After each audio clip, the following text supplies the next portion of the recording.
Hi there guys, welcome to Dino's World. What you see here is the world's first motorcycle that offers radar based ADAS features on an electric motorcycle as standard, which is absolutely saying something and making it all the more affordable. For the first 1,000 customers, they priced it at 2.49 lakhs, which is an absolute steal deal. I think the first 1,000 bookings would have been completed yesterday itself. We know the ultraviolet motorcycle silhouette, so this one is a crossover, almost like an adventure kind of a concept with longer travel suspension, front and rear, a higher ground clearance of 200 maybe slightly taller seat height, but rest of the standard components being more or less the same. There are some additional bits, like you can see the aluminum subframe being integrated into the rear part. You have on-road off-road tires. The tail lamp remains more or less the same.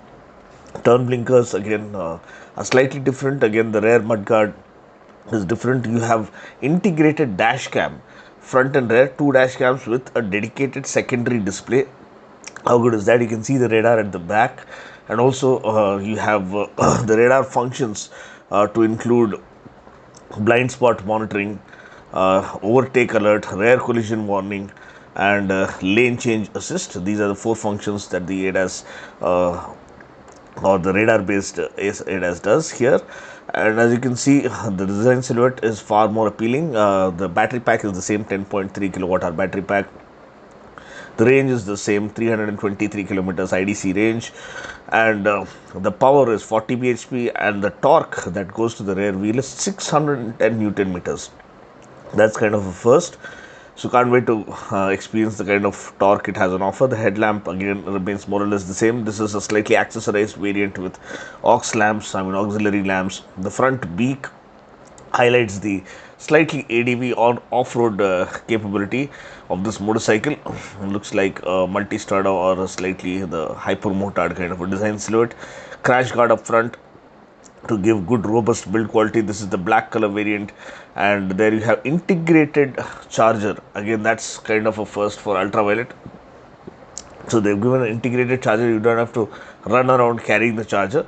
So that's another major inclusion, trying to making it a hassle-free ride for all the riders. The world's most power-dense air-cooled onboard charger, which is engineered and developed and designed in-house by Ultraviolette, which makes us more proud.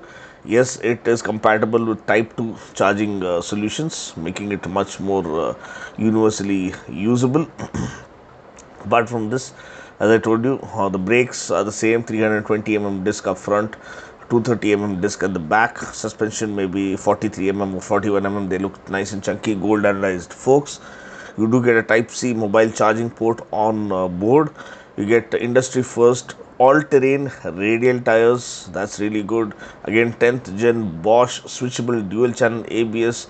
And then you have Ultraviolette's performance pack that includes 9 levels of regen or 9 levels of regenerative braking with dynamic regen, advanced 3-level traction control, dynamic stability control, which has now been introduced to offer better stability while harsh braking, or even when the advanced regen is intervening at its maximum level.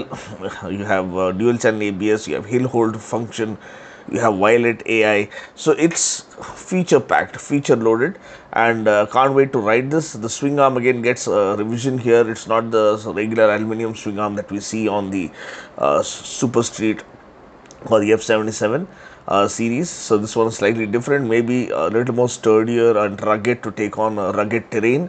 We never know. Handguards are included. Again, that might be add-on accessory. You actually get radar sensing lights on the rear view mirror, which alerts you, just like the one I saw in Multistrada recently. So as soon as there's someone coming very close to you, the light lights up, alerting you that someone is in your blind spot and trying to overtake you.